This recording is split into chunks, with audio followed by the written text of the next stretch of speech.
Nobody expected this from Verstappen's new Red Bull. Not after losing the title by 2 points. Not after losing the number 1. And certainly not after losing Christian Horner.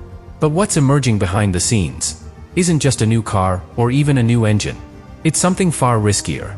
Something that could fracture the grid before the first race is even over. Because under the surface of this clean reset, Red Bull may have built a loophole. And the FIA doesn't seem ready to close it. And what Verstappen is about to drive might be the most controversial machine of his entire career. But that's not the part that should worry Ferrari. Not yet. Max Verstappen isn't wearing the number 1 anymore. And that alone feels strange.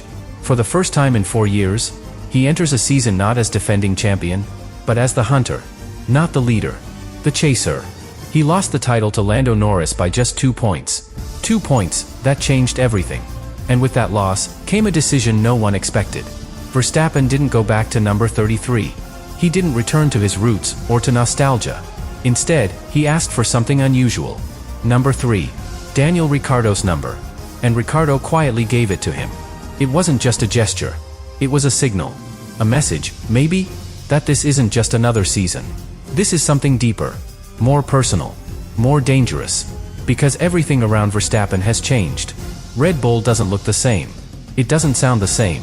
It doesn't even feel like the same team that dominated just 2 years ago. Christian Horner is out. Helmut Marko has gone quiet. Adrian Newey's future? Still unclear. What's left is something harder to define. And at the center of it, Verstappen is driving a car powered by something no one has ever seen in F1 before. A Red Bull engine. Built in-house. Backed by Ford. Designed from scratch during the most complex regulation change in over a decade. The RB22 doesn't carry a Honda badge. It's not using old parts. It's not even using the same combustion principles. This is a brand new engine. Born in a political storm. Shaped by a rushed development cycle. And now about to go head-to-head with Ferrari, Mercedes, Audi, and Aston Martin. All of whom have far more experience building power units. But Red Bull doesn't seem worried. In fact, they seem confident. Too confident. Because according to several engineers close to the project, this engine isn't just pushing boundaries. It might be rewriting them. And Verstappen knows it. He's not just stepping into a new car. He's stepping into the middle of a silent war. One that began long before pre-season testing. One that starts as always with a loophole. And what Red Bull may have found could turn the entire 2026 season upside down. The problem starts with one number. 16:1. That's the compression ratio limit for 2026. It's written clearly in the FIA regulations. The combustion chambers in these new engines can't exceed that threshold.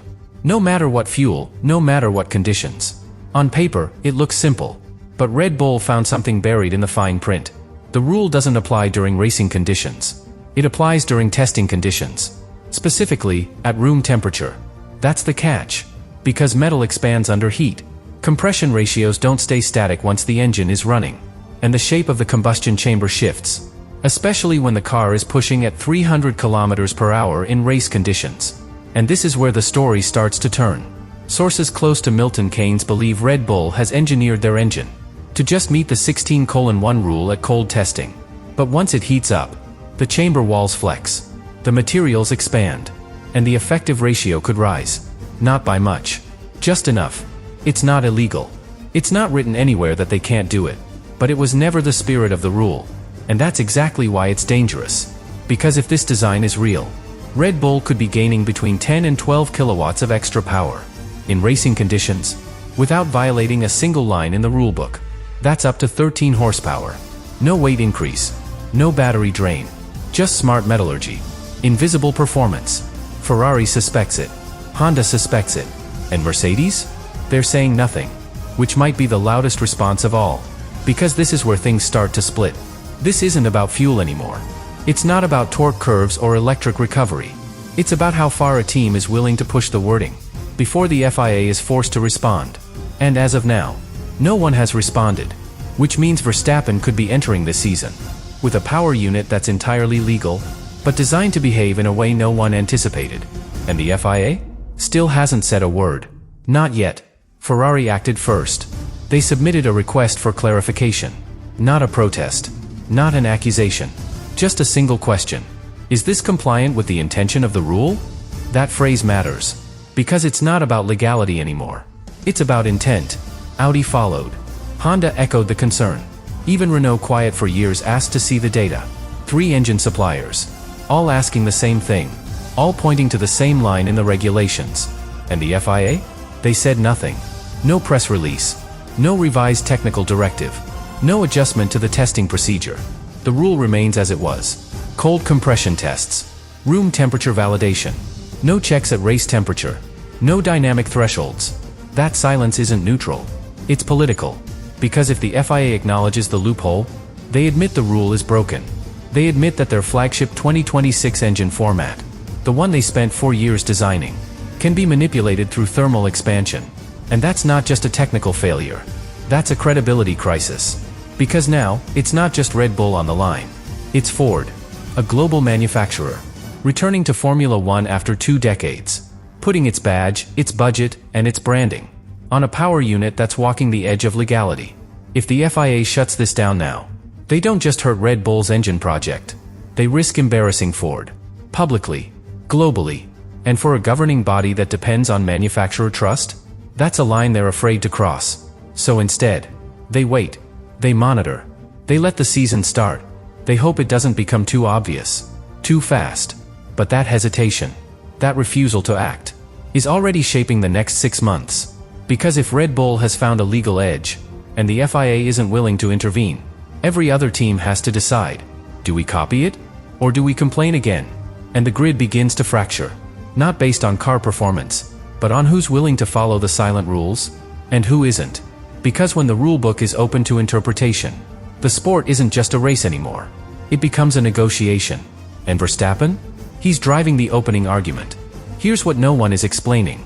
This isn't the first time the FIA has stayed quiet. And every time they do, it's for the same reason.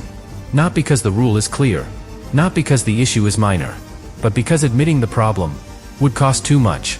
Go back to 2019. Ferrari's engine. Strange data. Massive top speed gains out of nowhere. Teams protested. The FIA launched an investigation. But what came out? Nothing. No penalty. No formal report. No technical breakdown. Just a secret agreement. And a quiet rule change the following season. Everyone in the paddock understood what that meant. They had found something.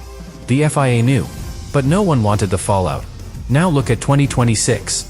Different car. Different engine. Same silence. Because Red Bull isn't just the championship favorite. They're the anchor of this regulation cycle. They're the first top team to build their own engine since Mercedes in 2014. They partnered with Ford. They opened a full-scale engine facility. They brought the manufacturer in, not the other way around. If this project fails early, it's not just a Red Bull failure. It's a failure for the new era. And the FIA knows that. They need this project to succeed. Not just competitively, but symbolically. Because what message does it send? If the most ambitious engine program of the last 10 years gets ruled borderline illegal before it finishes its first race, it tells every manufacturer watching from the sidelines, you're welcome here, until your ideas get too fast. So instead, the paddock watches. As the car runs. As the tests stay cold. As the loophole stays open. And now teams are faced with a new kind of dilemma. Do they spend millions rewriting their engines mid-season, just to stay competitive? Do they wait, hoping the FIA steps in? Or do they go public, and risk burning their relationship with the sport itself? Because this isn't just about a compression ratio. It's about precedent. It's about tolerance. And it's about how much silence the FIA is willing to trade for stability. The most powerful message isn't being delivered in words. It's being delivered in what they're not doing. And that's what's unsettling everyone. Because if the regulators are picking sides before the fight even starts, then this isn't just a loophole. It's a shift in how Formula One works. And Verstappen? He's already inside the system. Let's start with Red Bull. If this loophole works, if the engine delivers consistent power at race temps, and the FIA doesn't step in early, Red Bull isn't just ahead. They're gone. Because the true value of that compression trick isn't just raw horsepower. It's timing. While other teams spend the first half of the season chasing reliability, balancing battery deployment, and fixing thermal load issues, Red Bull will already be past that. They'll be in the second phase of development. Fine-tuning balance, pushing aero, adding lap time in small, clean steps. And Verstappen? He'll be banking points before the others even finish understanding their engines. That's the kind of advantage that doesn't show up in headlines until it's too late to catch. Now look at Ferrari. They were the first to challenge this concept, the first to demand clarity, and the first to be ignored. That puts them in the worst position on the grid. They don't have the loophole. They don't have the protection. And now, they're stuck between two impossible choices. Copy Red Bull's interpretation, which would require reworking key engine components mid-homologation. Or sit tight, hope for an FIA clarification, and risk falling behind by 5 races or more. There's no easy fix, only damage control. And Mercedes? Their silence might be the most calculated move in the paddock, because internally, there are whispers that they've seen this loophole too, and might be building around it as well, which would explain why they haven't protested, why they've stayed quiet, why they're not joining Ferrari's push for clarification. If Red Bull and Mercedes both found it, and both exploited it, then we're not talking about a single team advantage anymore. We're talking about a technical class divide. The top 2, playing one version of the rulebook, everyone else, playing another. And that leads us back to the FIA. Because if they step in now, if they issue a clarification after race 1, or mid-season, they risk tearing the grid in two. Not because of performance gaps, but because of trust. The teams that followed the rules as written will feel betrayed. The teams that pushed the edge will feel targeted. And that political fracture could be more damaging than any lap time delta. So the FIA does nothing. They wait. They observe. And the window of action closes with every Grand Prix, which leads to the real consequence. This season, this entire 2026 reset, may have already been decided, not on race day, but in a thermal simulation lab, months ago. And if Red Bull's solution survives the next 4 races without being stopped, you can forget about catching them in the second half. The rest of the grid will be playing chess, with pieces that were removed before the game even began. So what happens now? Does the FIA step in? Do they tighten the regulation? Do they admit the test was flawed, and risk undoing their own engine era before it starts? Or do they hold the line, and let the season play out? Because every race that passes without clarification, every week without a directive, makes it harder to act later. And that's the real danger. If Red Bull's advantage is visible by race 2, if Verstappen pulls a 4/10 lead on every straight, if Ferrari and Audi are forced to redesign under pressure, then the fix won't matter anymore. The damage will already be done. Points will already be banked. The story will have already been written. And here's the uncomfortable truth. No team will wait forever. If this loophole isn't closed, it will become the new standard. Mercedes will follow. Ferrari will have no choice. Even Audi, conservative, new, structured, will be forced to abandon their baseline. And then, the FIA will have created exactly the engine formula they were trying to avoid. A formula built not on balance, but on interpretation. And if they try to close it, then it'll explode. Because the teams who didn't exploit it will call it too late. And the teams who did will call it sabotage. That's the real grid war. Not on Sundays. Not on strategy. But inside the gray space between paragraphs in the rulebook. And Verstappen? He's not just driving the fastest car Red Bull has ever built. He's driving the first test of whether these new rules can hold. Because if the most dominant team of the last 5 years can walk into a regulation reset, build their own engine, exploit a loophole, and pull ahead with zero resistance, then the question isn't, can anyone stop Red Bull? It's, will anyone even try? And if the FIA doesn't answer that soon, this might just be the beginning of a very different kind of title fight.